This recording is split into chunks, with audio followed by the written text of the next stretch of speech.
Good evening. It's 5:30 p.m. on Monday, December 23rd, 2024, and we are getting ready to start our work session, and we'll take an update from Mr. Brian McCain. Excuse me. The City of Pueblo Wastewater Department is verifying compliance of sump pump operations with residents.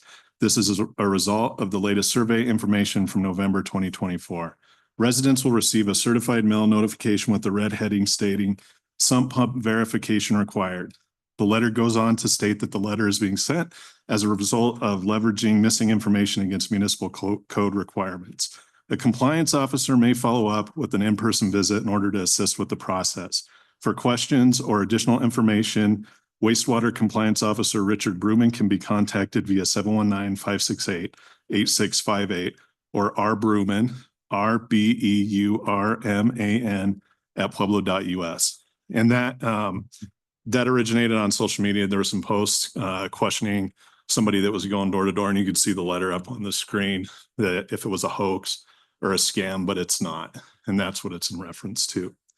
El Centro del Quinto Sol, December 21st through January 4th. El Centro has winter break hours Monday through Friday from 12 to 8 p.m. and Saturday 12 to 6 p.m. They will be closed December 24th, 25th, 31st, and January 1st. Come join gym games, art activities, and more. No pre-registration required, and kids can drop in any time of day. Pueblo Parks and Rec, register now for Cara Basketball Skills Challenge. The competition will be held on Saturday, January 11th at the Pueblo Arts Academy located at 29 Lehigh Avenue. Participants must be 6 to 13 years old as of 4/30/25. Pre-registration is required to participate. Learn more at pueblo.us, Cara Skills Challenge, or visit the Pueblo Parks and Rec Facebook page for more info. And just for everyone's awareness, the City of Pueblo will be closed for all non-essential and non-uniform police fire beginning at 12 p.m. tomorrow. City offices will remain closed on Christmas Day, Wednesday, December 25th. Normal business hours will resume on Thursday, December 26th. And that concludes my update.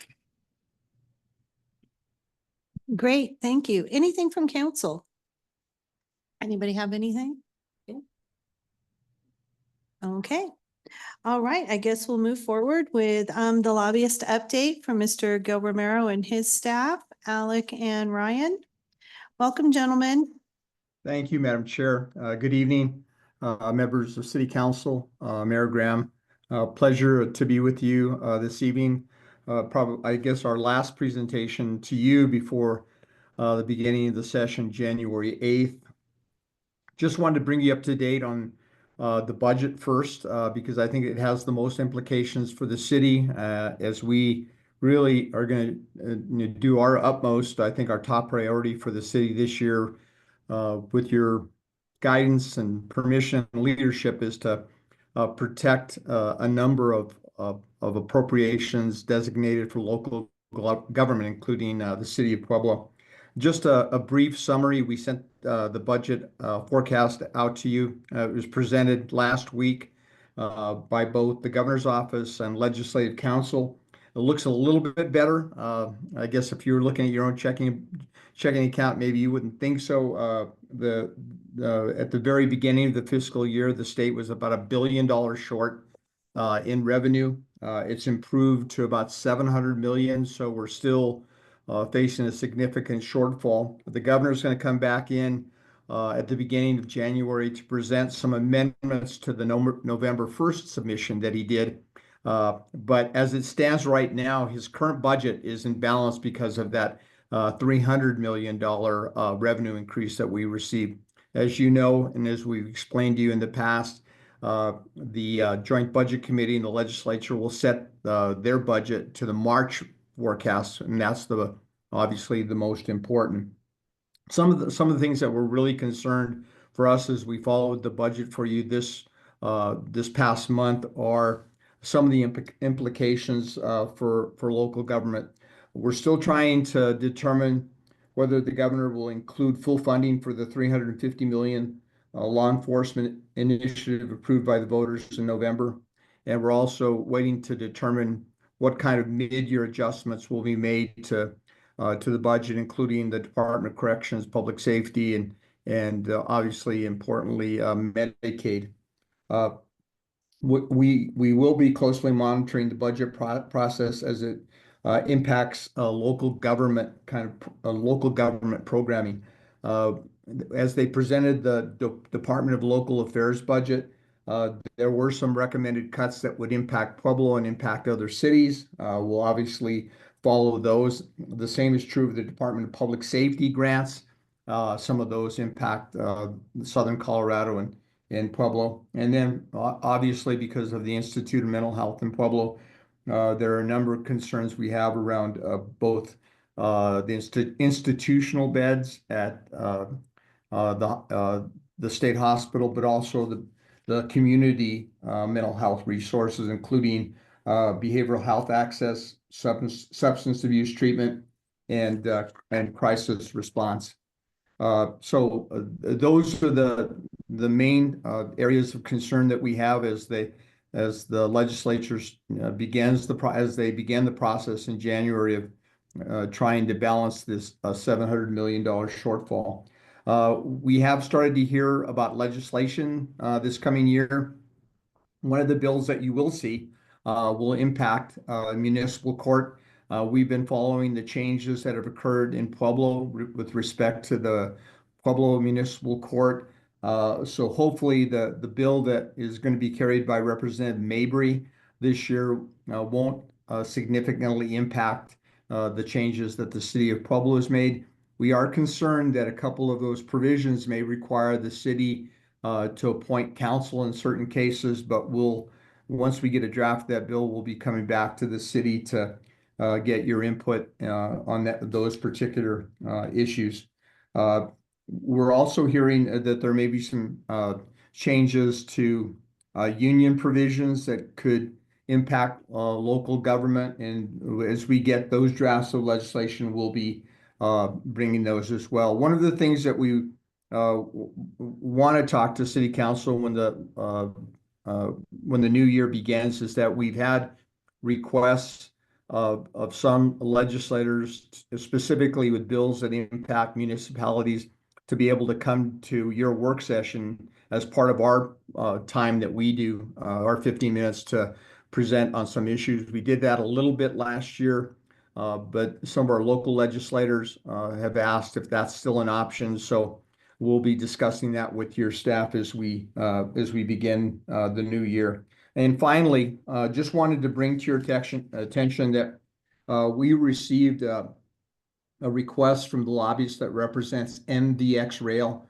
which is based in Pueblo, and it's a one-of-a-kind facility for rail safety, road safety training for first responders. They've invited city council members. We'd obviously join you, and they would like to show you their facility and what they do out there. Some of you may already have been out there. I will get these dates to Tracy so that you can look at your calendars. There are dates in February, March, and April, so they're pretty open to when members of the city council could see that facility, and obviously your lobbying team would join you for that visit. And with that, Madam Chair, just like to express to all of you and the mayor what a privilege it is and it has been to represent the city, and we're excited to begin the new year and really look at those areas where we can continue to either advance the city of Pueblo's initiatives, but also this year, because of the shortfall, really protect the resources that we currently have that are going to the city from these various departments. Thank you. Thank you, Mr. Romero. Any questions from council? President Ayla. Thank you, Madam Chair. Thank you for that report. A few months ago, you raised a red flag that there was a state representative running for the Senate. I believe his name was Wiseman, and that if he got elected, that he was going to bring forth some legislation when it comes to our public safety. And I really don't remember exactly how you put it, but did that take place? Thank you, President Aliff. So Representative Wiseman was elected to the state Senate I think that there have been a number of things that have happened since that discussion.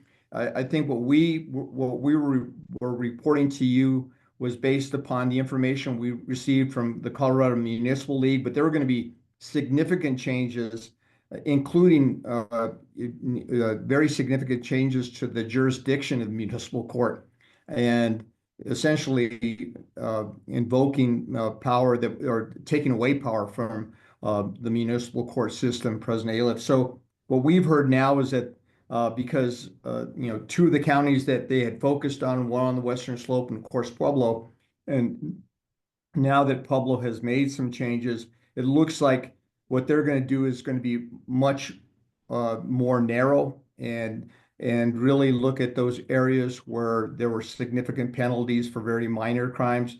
But I don't think that they're going to change any of the jurisdictional issues, jurisdiction that the current municipal court in Pueblo has. We'll really follow that. And as I said, there were a couple of things when we reported that to you, President Aliff, that we thought could cause significant, or at least some level of impact to your budget. And once we get a draft of that, and once we get some analysis, we will report. But I think it'll be a narrower bill, so we're a little bit more comfortable, but we won't know until we see the bill. Thank you. Counselor Martinez? Hi, Gil. Happy holidays. Happy holidays. So, now that the House of Representatives and the senators have turned in their first 5 bills, I'm curious on if there's any controversial bills that you know of, or what the theme of this year's first 5 bills are. Great question.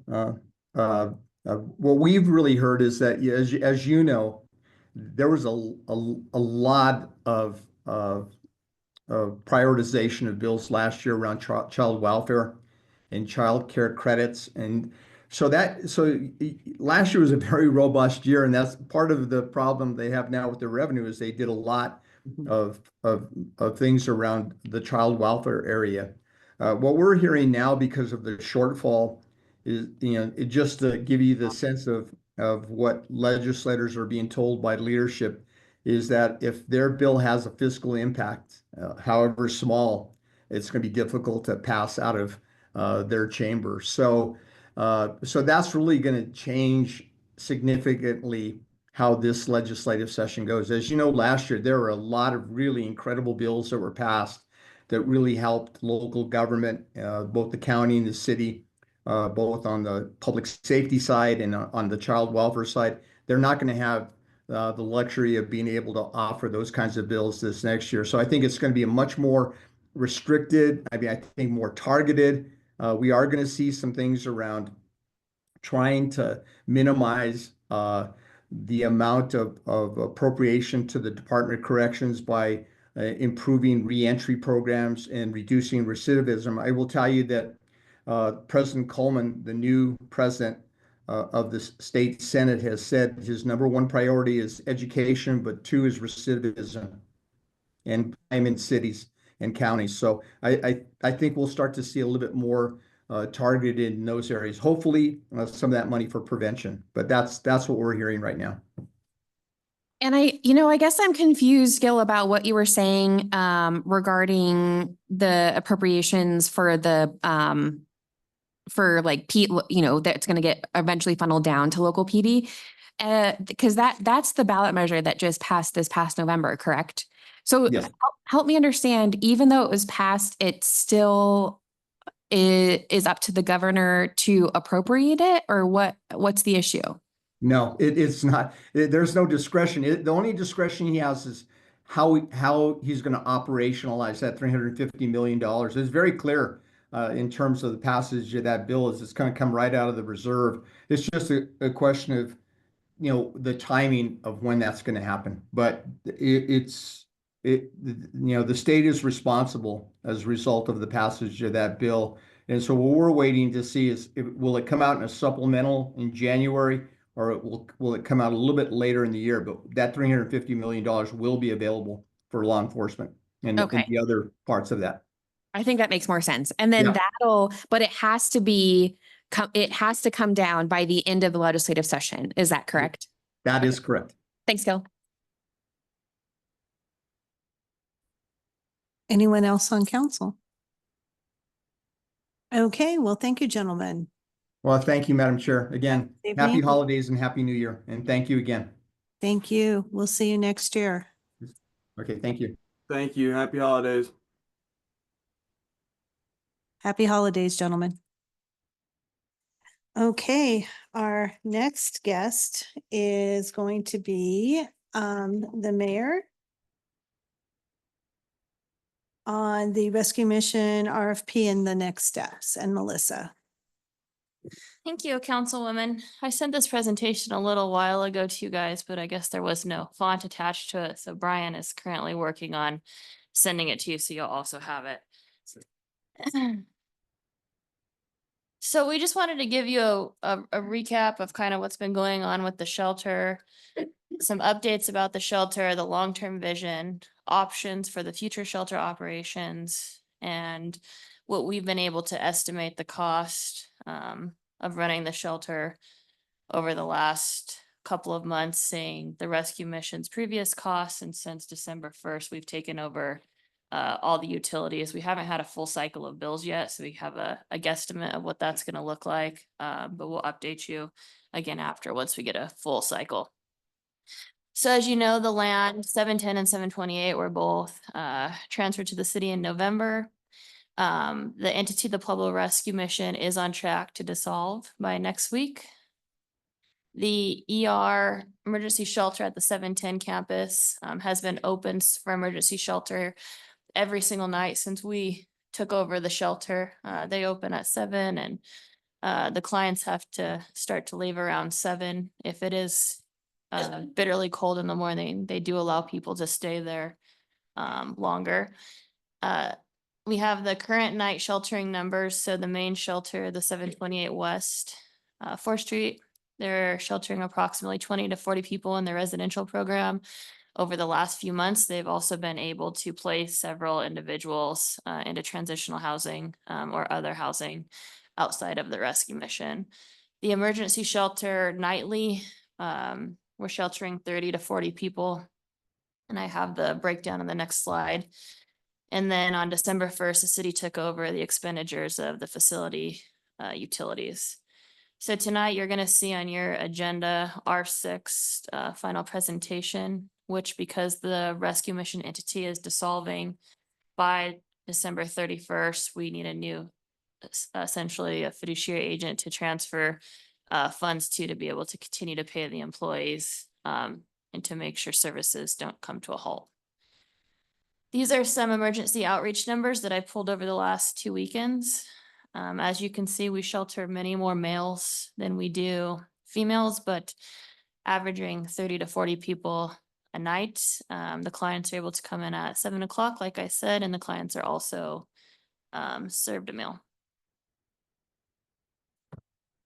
The finances, so the emergency ordinance that you approved probably 6 weeks ago for the $200,000. We've only used $4,888 of that fund. And it's because the rescue mission received some emergency grants that they were able to pull down from. So we've been making them spend their money before we start to spend the city's money because they're going to have to dissolve their entity in a week.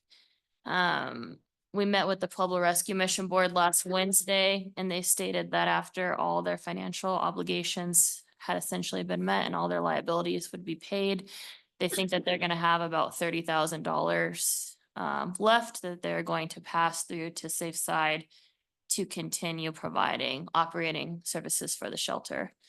So this is some of the breakout of how the money was spent. We bought blankets. We had to buy 4 dumpsters in order to take all of the items that were in the 410 building that had been left over the last year. We had some plumbing issues, had to buy some parts at Lowe's, and we've done the pest control for the last couple of months. We had to fumigate for bed bugs on more than one occasion. So it's a pretty hefty bill. These are some of the updates that we've done to inside the building. I know I sent these to you previously. for those of you that haven't been in this office space, pretty much every office was floor to top and donations that people had brought that had expired, or furniture that had felt that we didn't feel should remain there because of the bed bug situation. Filing cabinets that were left over from the previous tenant. There was about 200 cases of expired Dr. Pepper that were in there that we had to throw away.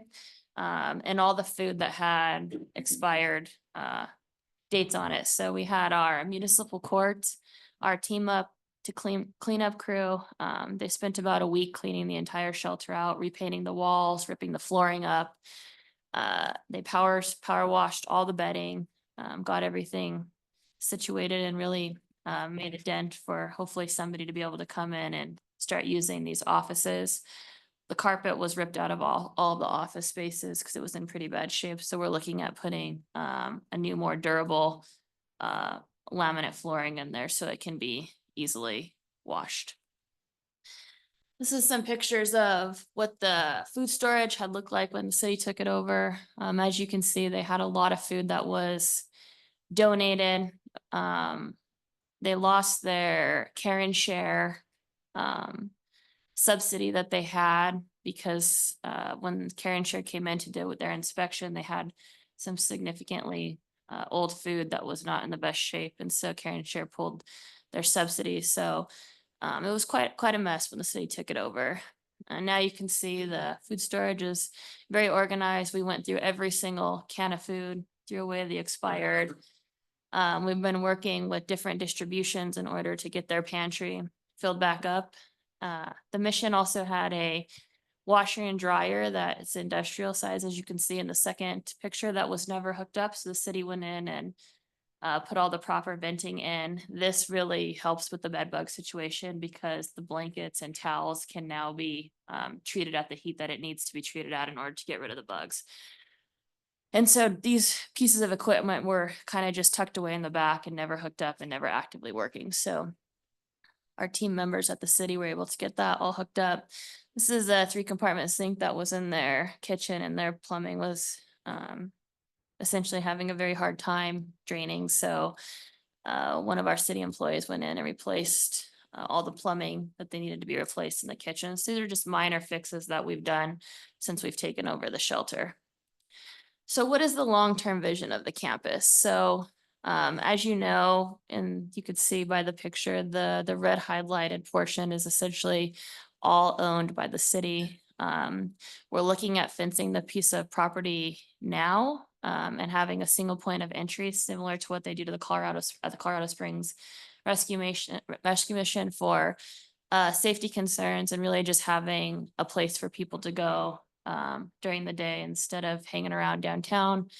They would be able to go into this area and they would have picnic tables, a green space, and hopefully wraparound services that would be in the 710 building where they would receive counseling, transitional housing resources, and they would be able to get their mail support here, similar to what they've done at the Colorado Springs Rescue Mission. We've gone up there and toured. They've been down here over the last month for also a site visit to see essentially what we have to work with, hoping that they might potentially apply to the RFP and maybe take over the facility.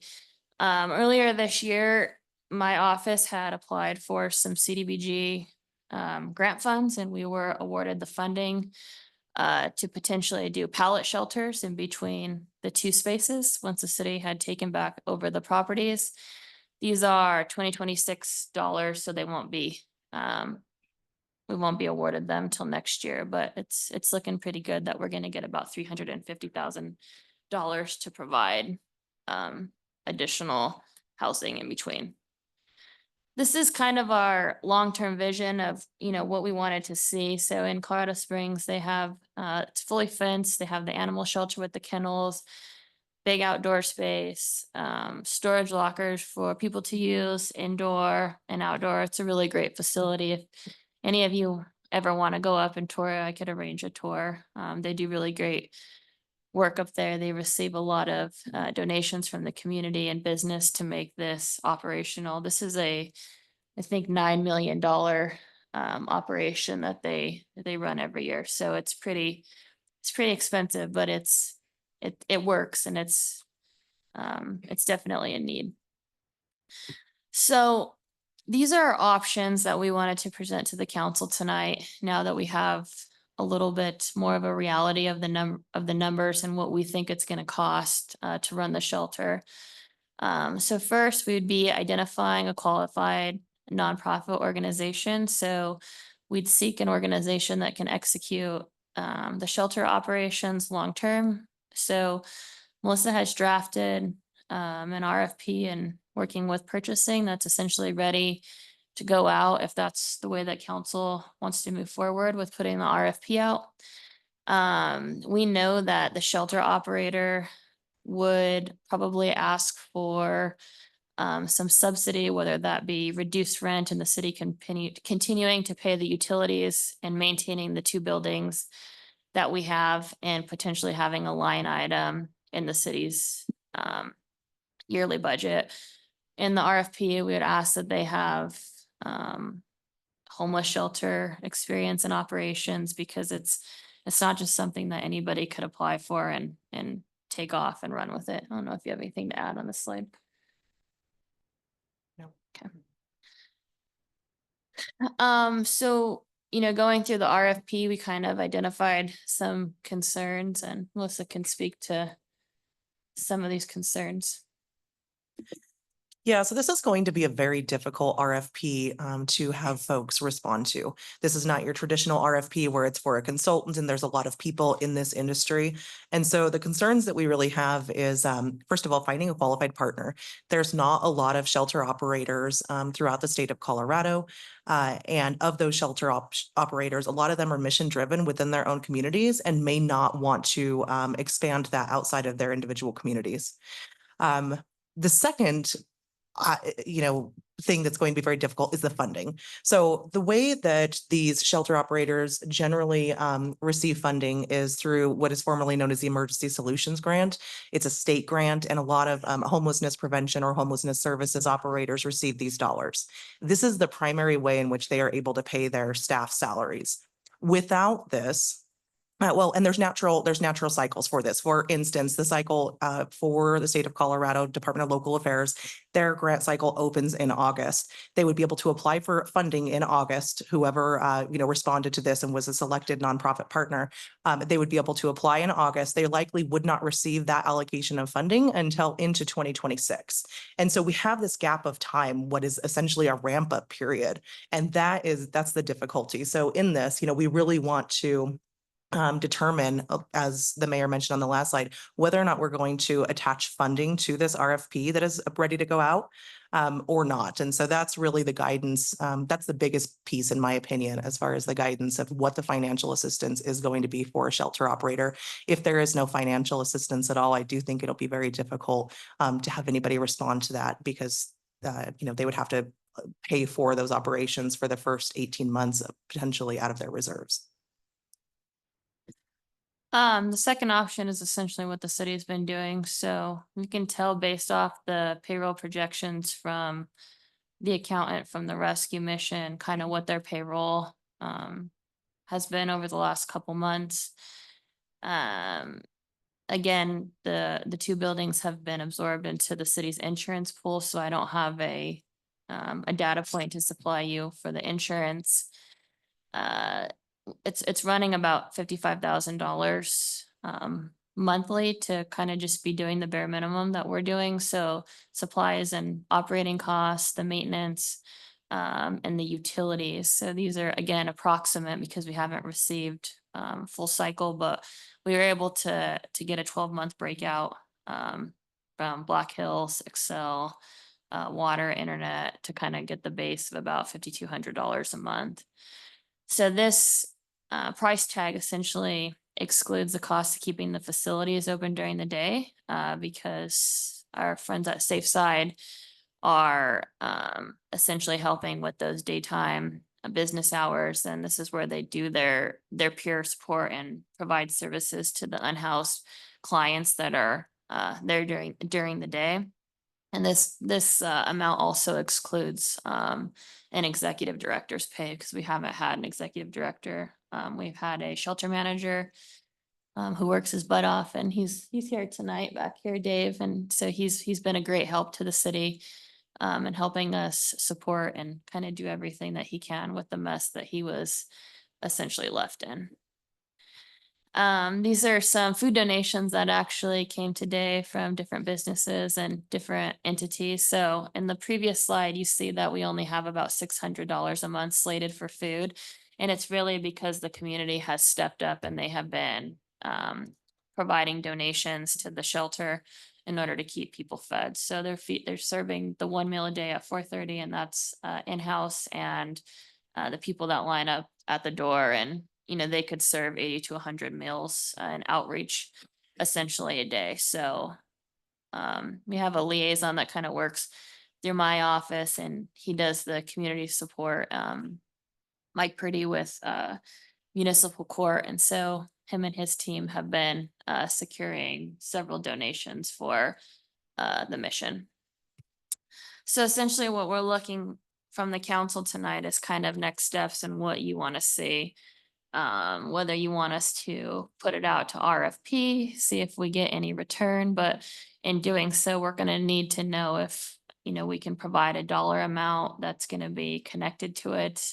You could kind of see what just basic monthly costs are, about $55,000, and that's without any kind of peer support. And that's with the city maintaining the 2 facilities and paying all the utilities. So it's really a question on what the council wanted to see. I know that there was some talk about essentially keeping the shelter as a city department, absorbing the employees into city employees, so we wouldn't have to have a fiduciary agent moving forward.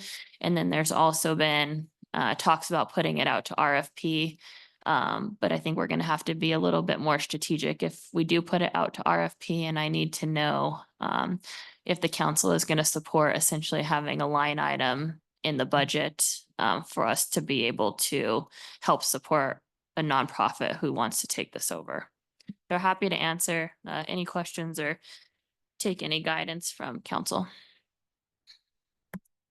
Councilor Martinez, we'll start with you. I have a lot of questions, but I want to first start by commending the mayor and her staff with stepping up to fill this huge gap, but I feel like we got between the news coming out about the rescue mission and that whole hot mess express, and then the lack of funds.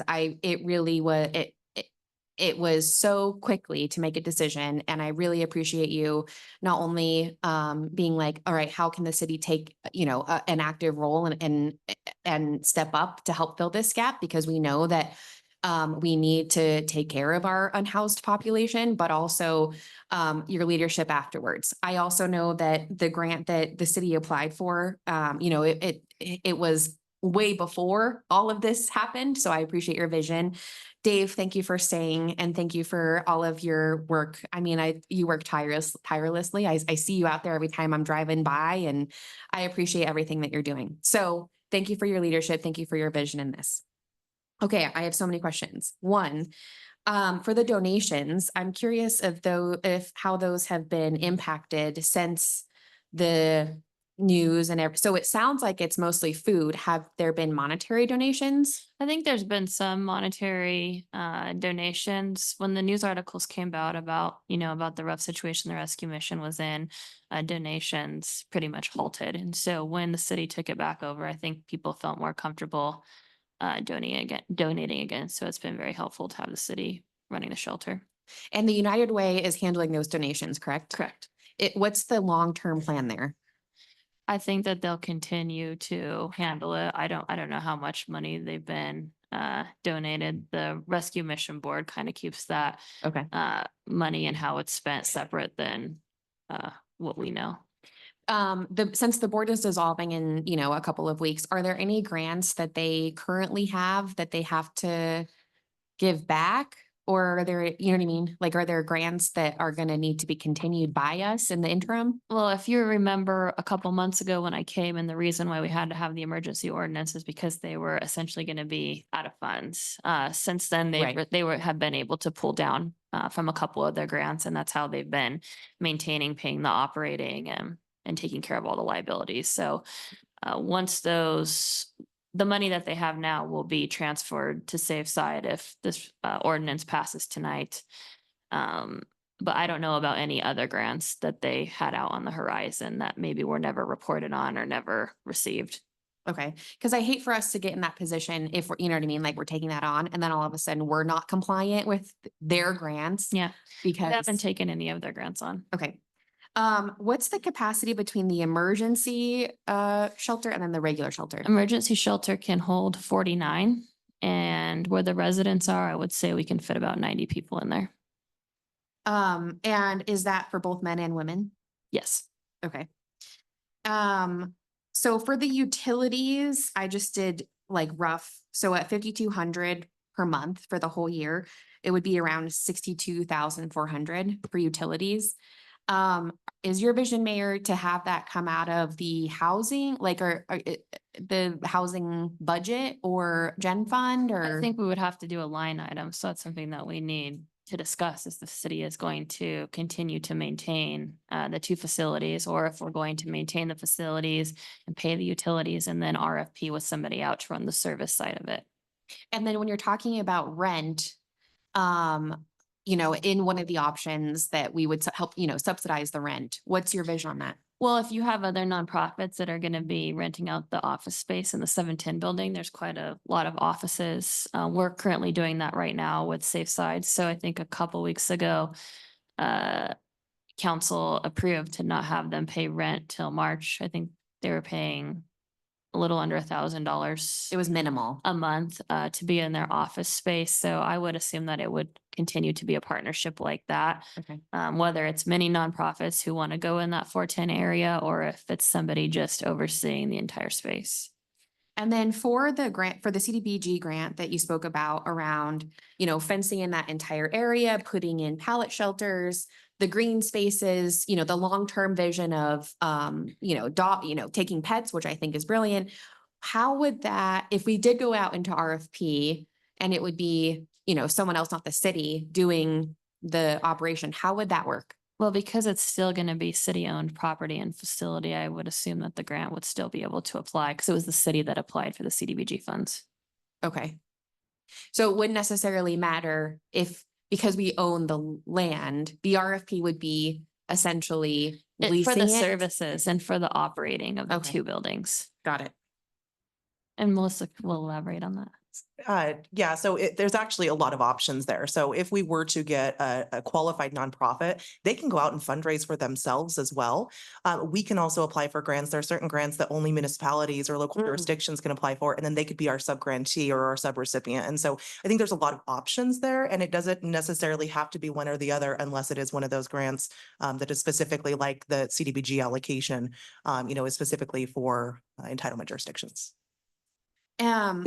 I know that we're doing, thank you for that, Melissa. I think that makes a lot of sense. And it's almost too many options, you know, like there's a lot of piecemealing that we have to consider.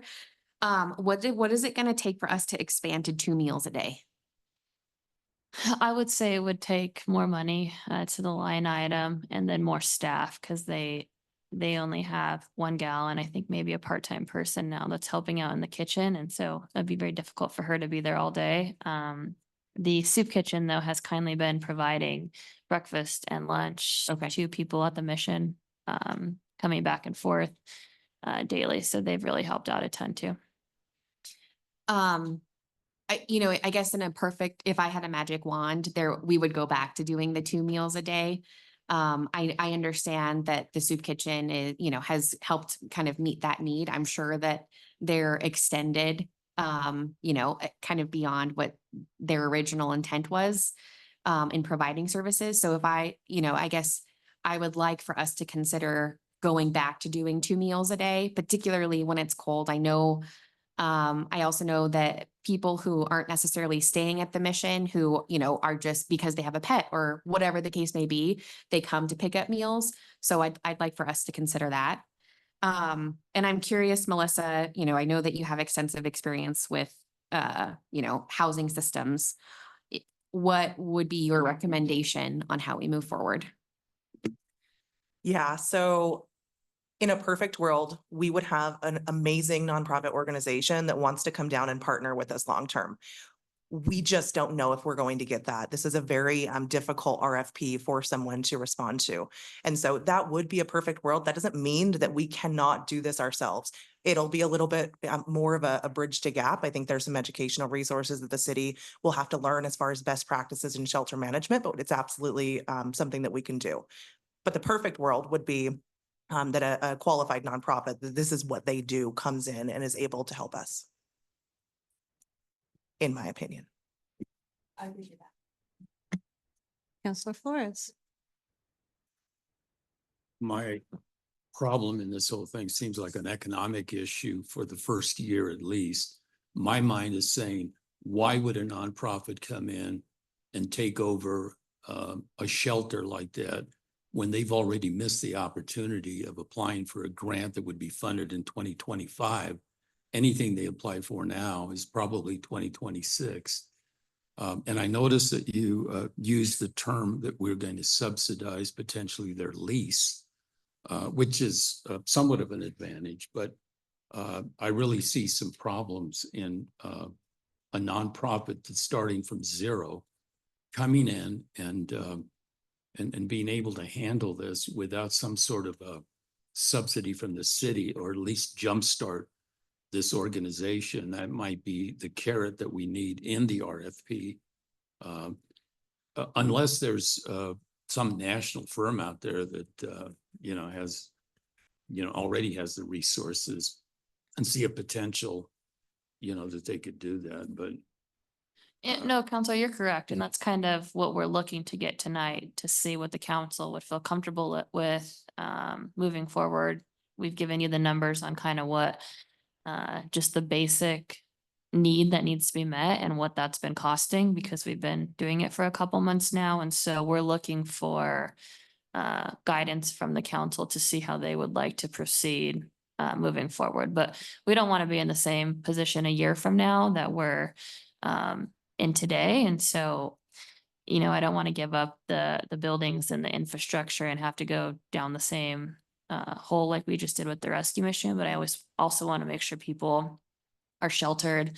I think that this is probably the busiest the emergency shelter has been over the last 3 years. And so I would assume that it would continue on, and as they continue their peer support and their counseling and moving people from the emergency shelter into the residency program, I only see it getting busier. I would be agreeable to put the RFP out and finding someone, but including in there, I would be fine with helping that organization jumpstart so that they have a chance of succeeding. I don't know what that period is, you know, whether it's 3 months or 6 months, whatever. But I think that's the only way you're going to get a nonprofit to jump in at this stage with the whole year being lost for their ability to run. And then obviously we have our own grant writer, and I'm assuming that we're looking at those opportunities ourselves. But anyway, that's my thoughts. Thank you. President Aliff. Thank you, Madam Chair. Thank you for the report. And again, I'll echo what Councilor Martinez said. Fantastic job of getting us to this point from a very difficult situation. As I've said many times before, you know, I guess I sound like an echo chamber, is that, you know, it's like Groundhog Day and deja vu, because this is like the third time I've been through it. And to me, that's the biggest concern.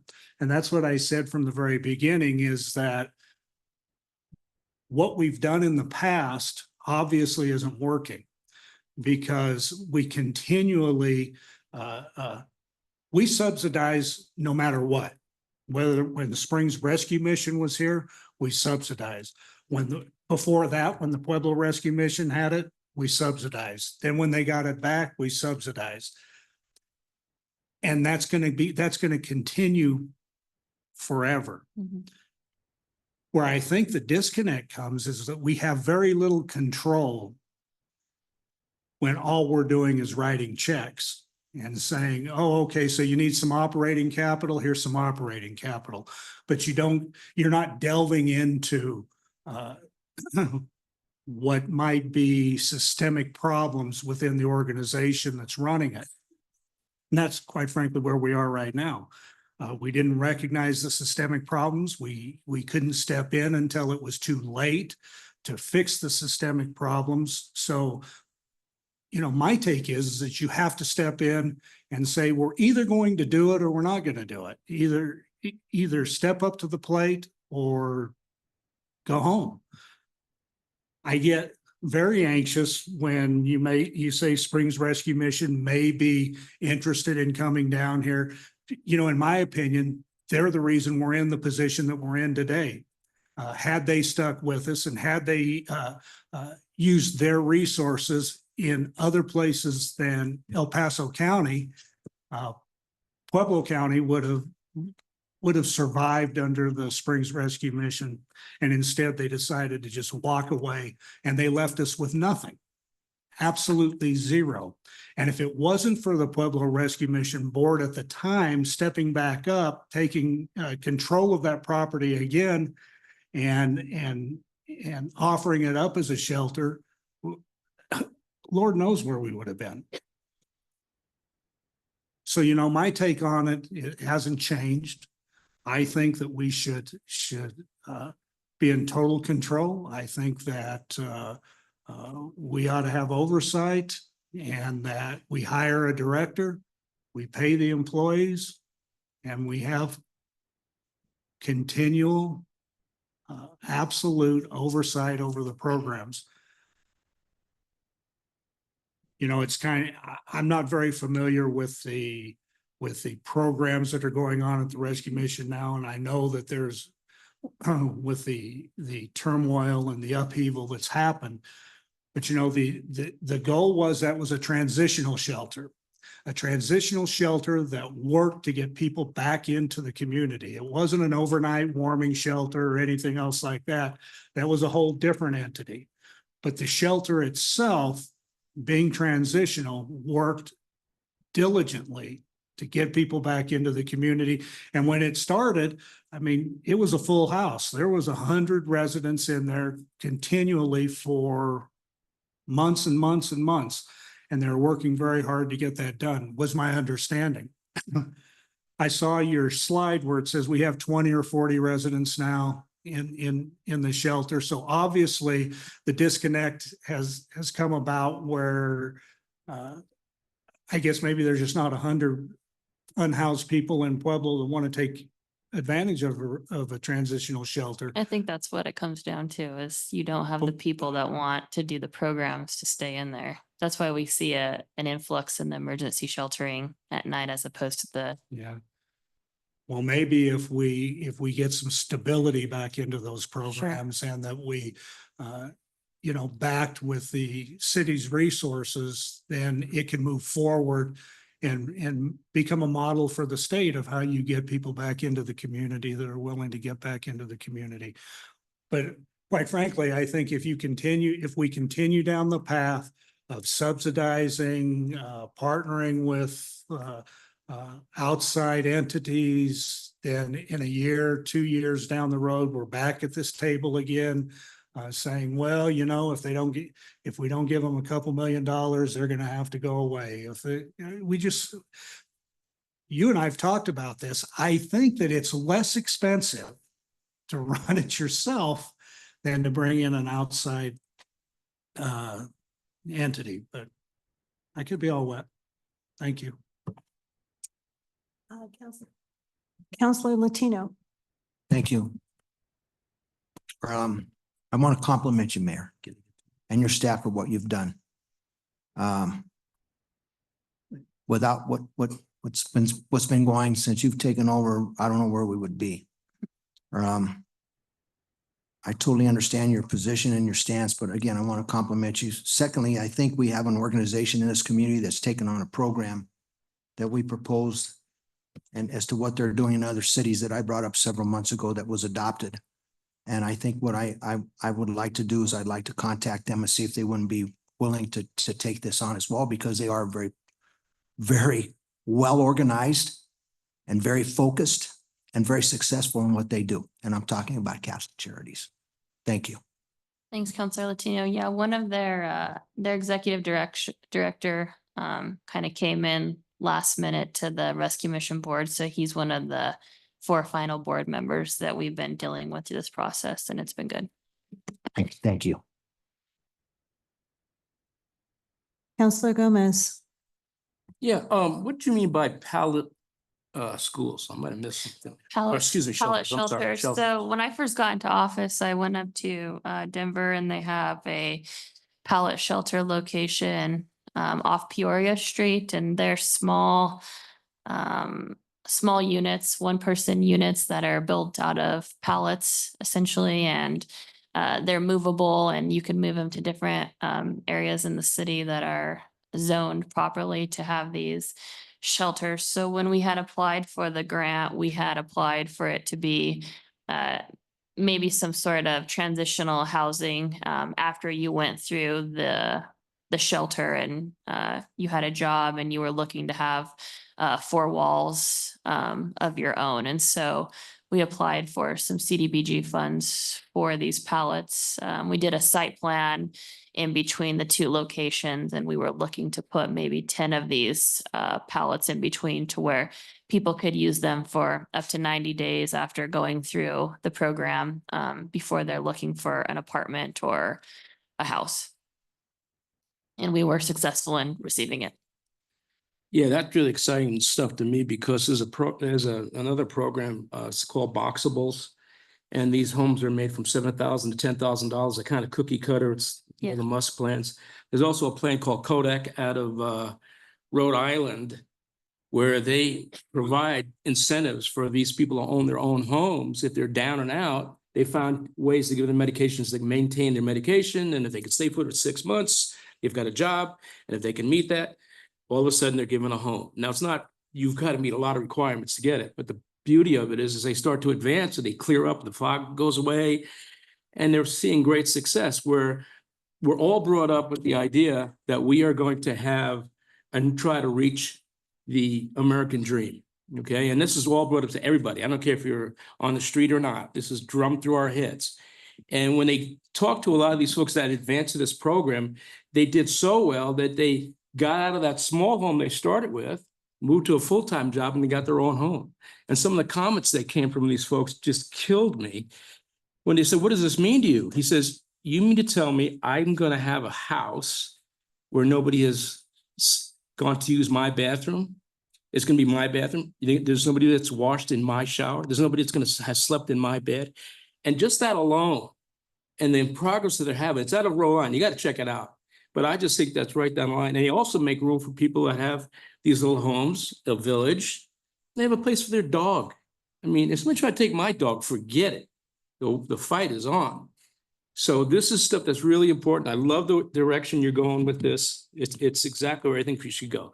So I'll get off my high horse on that. But also from some of the questions I've been getting, is there any status in reference to the money that was stolen from the residences? Do we have any updates on that? Yeah, I can tell you that the police department issued an arrest warrant 2 Fridays ago.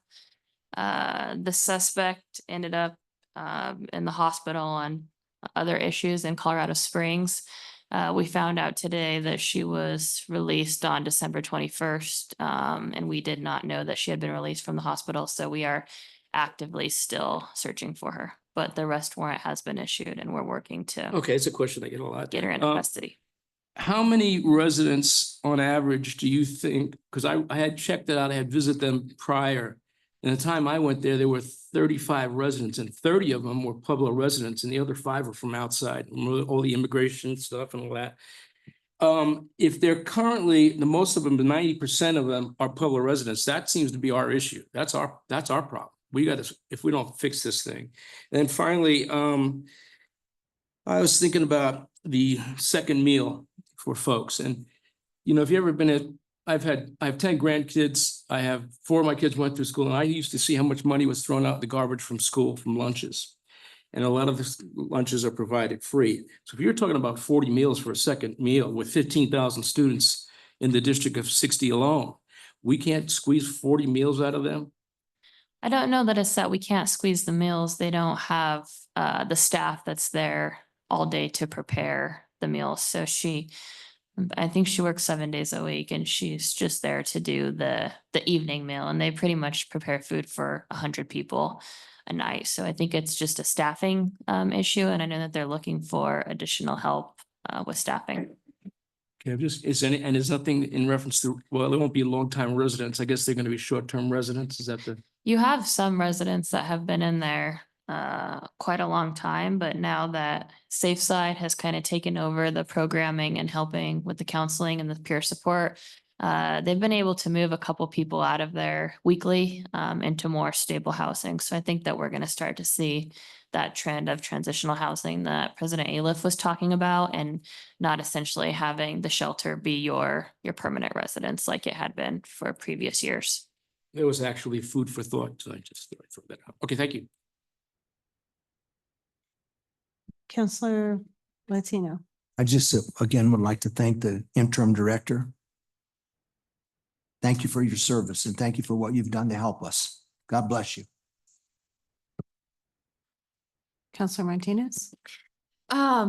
So as I'm listening to this, I have several more questions that I'm wondering if we could, Melissa, get like maybe like a side-by-side comparison in terms of the pros and cons of keeping it in-house and going with an external, RFP nonprofit.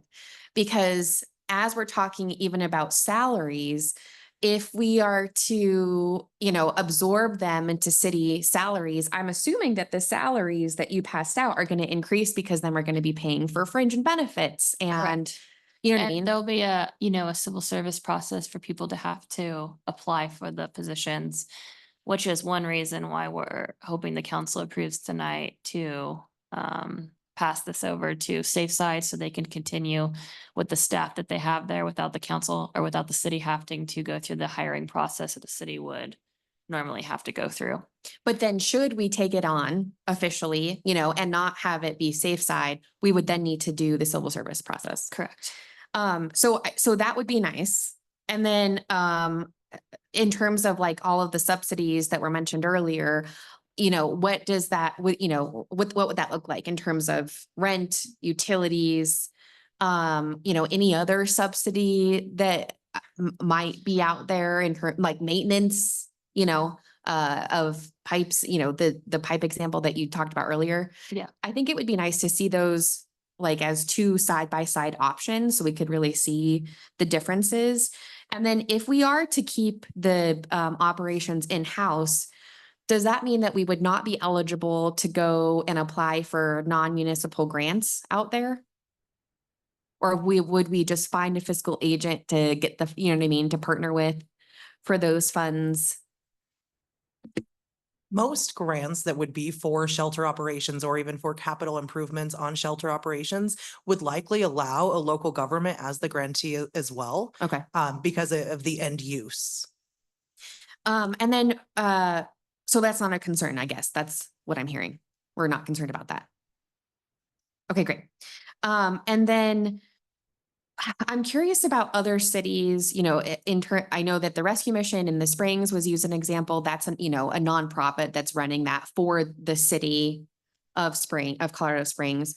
Are there any other case studies of municipalities who are running shelters themselves in-house? I could certainly look into that. That would be great. Thanks, Melissa. Okay, anyone else? So you didn't plan in your 2025 budget for anything regarding No, homeless it's, shelter? it's not in shelter. There's no sheltering in there, but the council did approve the $200,000 in emergency funds. And Mhm. now that we know that the board has about $30,000 left, we think that we'll be able to proceed for at least 4 more months while we figure out what we're gonna do if you allow Safe Side to take over being the fiduciary agent tonight. Mhm. And when was that decision going to need to be made? By March, I guess, before actually then, right? Correct? Correct. And so are we not doing our due diligence by putting out an RFP or? Well, that's I mean, kind of what if- we're asking is if- if, do you want to see an RFP go out? But if you do, then we're looking for what you want to see in it. Do you want to see a monetary number put to it? What monetary value is that? Do you want the city to continue to pay for the utilities? Do the property maintenance, et cetera. So it kind of has a few different levels and what we would be looking for if you put the RFP out, if you're asking people to apply back to it. I think that they're gonna need a whole picture, especially if we're gonna find a good partner to work with. So that's kind of what we're here asking tonight. Yeah, because right now we just have Safe Side down to bare bone minimum. We don't really know as we proceed, what else is going to need to be Right, done. and you know, they're here tonight, they're behind me and Mhm. they're also gonna speak when the agenda item comes up and kind of tell you a little bit about what they've been doing. And so they're kind of just the gap to bridge us over the next couple months until we make a decision. We wanted to make sure before we put the RFP out that we had accurate information on what the utilities were costing us, that if there was building maintenance that needed to be done, that had essentially been taken care of moving forward. And so we could get a real cost to put to the RFP. And we wanted to make sure that the shelter was continuing to be sustainable. Because, you know, there was a time when the employees that were working there were told on a Wednesday night, you know, Saturday, we're closing the doors and we're no longer going to shelter people. So I think that we wanted to take the fear out of the community and make sure that we had a stable process going forward before we started to put an RFP out for selection. And that's kind of why it's taken us 2 months to come to you tonight. So if we kept Safe Side in place, we're still looking at a minimum of 55,000 a month. We are. Okay. And so that's almost, well, 660,000 a year minimum that I'm we would sorry? be funding. That's 660,000 minimum that we would be funding For a year. for a year, per year.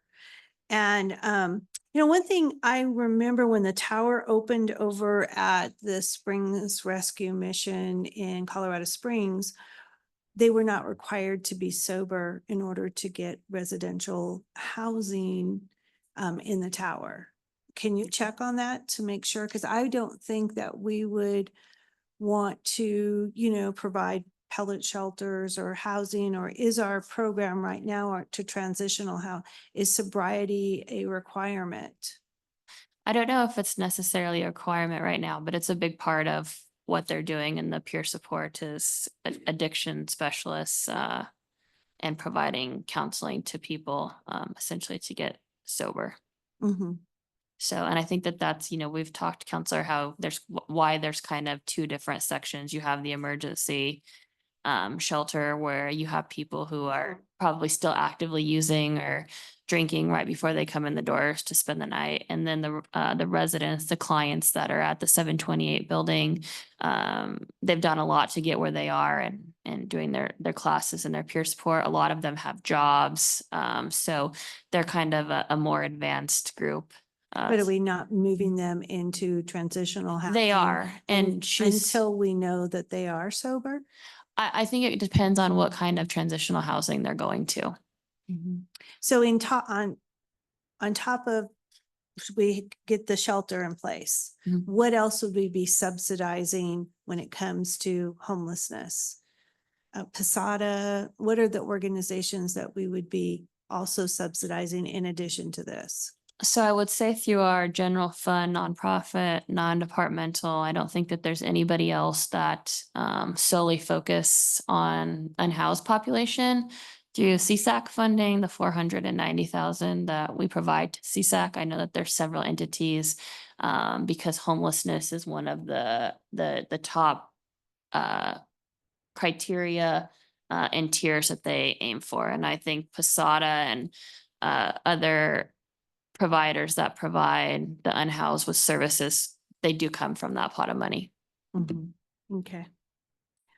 All right. Anyone, Counselor Martinez? I guess what I'm proposing is if we could see that side by side comparison before we make a decision, that would at least help me. Sure, Make so a we decision. can get you kind of a more realistic what the cost would be if this was to assume a city department. So what an executive director would look like, the pay for fringe for employees, looking for peer support or a contractual agreement with some kind of peer support services to maintain, as I think that's, that's the part that the city really doesn't have the specialty in. I mean, we Mhm. can manage buildings, we can run facilities, and we can do those types of things, but peer support and counseling is not something that we have employees to do. So that Mhm. would be something that we'd have to look at contracting out with or hiring those people to come in-house. So we can get a breakdown of what that would look like if that's what council wants to see. In the meantime, we could put an RFP out. But I would need some guidelines around what that would look like, a monetary value, or where we're going to subsidize rent, utilities, building maintenance. So I don't know if this needs to be further discussion, or we're ready to put it out come the first of the year. I don't know if anybody has anything to add to that. Anything portion. else to council? For the list of subsidies, I know that it's around 55,000 to a month to help with. I guess I would like that as a visual in terms of like the rent, the utilities, because I know that we just took that on in the fall. I'm sure that the utilities aren't going to be as expensive, come spring and summer. So I guess I would like that for I mean, I guess there's no harm in putting out an RFP, right? Like there wouldn't be any cost to put out an RFP. No, there's no cost. We just need to know dollar amounts, whether we're going to be funding this out of general fund, what the guardrails would be for the RFP, what we would be looking to help provide as far as a monetary value or a subsidy with utilities and building maintenance. Can we get the current RFP that's drafted? Yeah, we can send you that. Yeah, it's unfinished because we are missing some of these data pieces. There is also something else that we could send it to you though, absolutely, just knowing that it's not in its final form. There is something else that when doing the side by side, what we could do is we could also look at potential funding sources because down the road, once you get through these funding cycles, whether it's the city as a city department running the shelter or it is a nonprofit running the shelter, there are funding sources that can come back into this. But again, there's that ramp up period. So there is the ESG dollars that I spoke of earlier. There's a city's allocation of CDBG dollars where 15% of that can be used for homelessness services, as the mayor spoke about. The problem with some of these is like the CDBG grant, the pallet shelters that she was speaking of, that's the grant that will receive the funds in 2026. So the planning is you're really looking out ahead and the planning is really robust. And so there are ways to access some of these dollars. They may take substantial changes or substantial amendments that have to go through a public process as well as a HUD approval. But there are ways to try to identify some of these other funding sources to help alleviate this $55,000 monthly. So I can try to include those knowing that these are just going to be estimates and the timeline of these funding sources coming in, whether it's us or a nonprofit, will just be those estimates. For those CDBG funds, Melissa, does that require a city match for any of those grants? Not for CDBG. Okay. And then if we were to do this in-house, would it live under your department in housing, or where would it be a whole other department? We haven't got that far. Okay. I mean, right now we kind of run out of the mayor's office. It's a team effort between Mike Purdy, who's, helping and kind of visits the shelter day to day and sees what their needs are and comes back to the city, with their needs. And we talk with finance, with public works to see what the best way we're gonna accommodate. So it's micromanaging and, it would be a whole nother department where it would have to, operate out of. I'd like to see the side-by-side comparisons and then have another discussion around what to include in the RFP, should we move forward in the RFP. That's just me, though. Counselor Flores. You know, the original plan on the second building was that there would be several other entities that would move in there. One was the Pueblo Neighborhood Health Centers that would have a small clinic. I think there was another group that provided employment opportunities, and that's something that we could look toward the future that could alleviate a lot of the services that would be directly handled by the actual people running the shelter, whether it's us or whether it's a nonprofit. But it would be something that we should follow up on. Yeah, And I- absolutely. There's thought that- several office spaces there that we could, as the city, if we're gonna continue to run it, work with different nonprofits who can house an office space there, be open several different times a week, or do rotating offices to help people in need and get the services. I think that was the intent previously. But it never made it across the finish line. But there is significant space for offices in the emergency shelter area, and that's what we would envision too, as a wraparound service provider in the 710 along with the emergency shelter. Thanks. Anyone else? Yeah. Counselor Gomez. You just bring up something that I brought up a long time ago in reference to that area with, I think there's like 8 offices I saw in there, and they're completely renovated. And the idea of having the Mission Rescue Center, if we can salvage that and make it run, it just seemed to me a perfect place. And I don't want to make anybody angry, but I'm going to say it anyway. A location for one day, 4 hours a day for a needle exchange program to be one of those offices, and some other wraparound services right there. There's no residential. It's all commercial. You got 4-lane highway, basically 96. The closest eatery is McDonald's. Now, maybe it's me, but it seems to me, if you're going to go to a warming shelter like the Mission, they make you take and empty your pockets out. So then it's not something new. They know what the game's about. So that to me would be a perfect location for a lot of the central stuff. Plus, it's, like I said, it's close to the soup kitchen. It's close to the bus station. It's within walking distance. So I'm just throwing that out. Food for thought. Thank you. Thanks, Counselor. Well, So we- next steps, we'll get you more information and then come back for a second presentation, maybe mid-January, if that sounds good to the council. Yeah, it's one conversation from one month to the next, right? Last month, we were in how non-departmentals were really affecting our budget and us being over budget. How nonprofits, we had to, not fund nonprofits because of that, and how we were top heavy on our administration. We haven't even had a chance to breathe to see what type of revenue we're going to get for 2025. I mean, if they take away some of the things at the state, I mean, if it affects our municipal court, I don't know if municipal court goes into the general fund or if it just goes, It does. so it goes into the general fund. So that's a huge loss of revenue if, God forbid, they are to take back the courts through the state. And so, we always have a lot of different things that are happening. And so we're making one decision one month and then we're increasing the next month, and we still haven't even fixed from what we're trying to get to a balanced budget.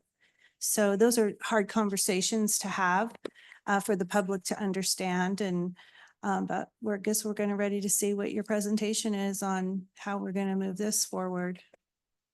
Okay. Okay, so we'll bring back to you what it would look like if it was a city department, and expenditures for employees, fringe, potentially contract work out for support. And then the alternative is, you want different options on what it would be if we subsidize rent and utilities. Those two options, because the third option would be the city just doesn't spend anything and we try to find a nonprofit who would take it over, but I don't think we're going to have a very successful chance. And I think we're going to be right back here in a year. I totally agree, Mayor. And so those are things that I would like to see, before, making a decision.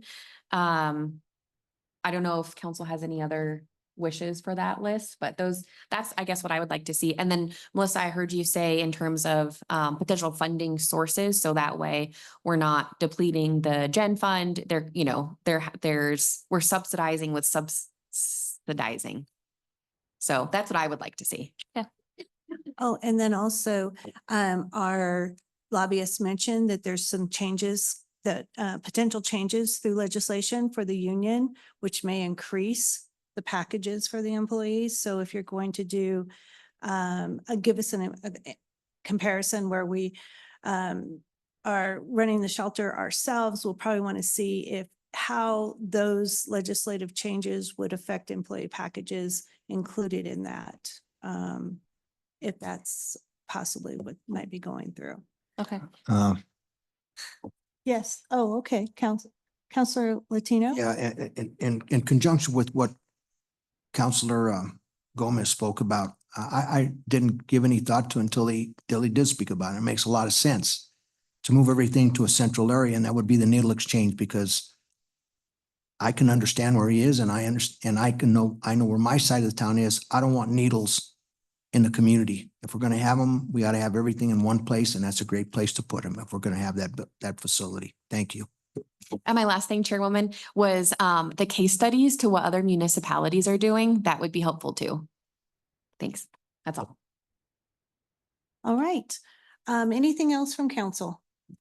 Okay, with that, the time is 6:46 PM on December 23rd, 2024. We are adjourning and we will be back at 7 PM. You guys. Thank you.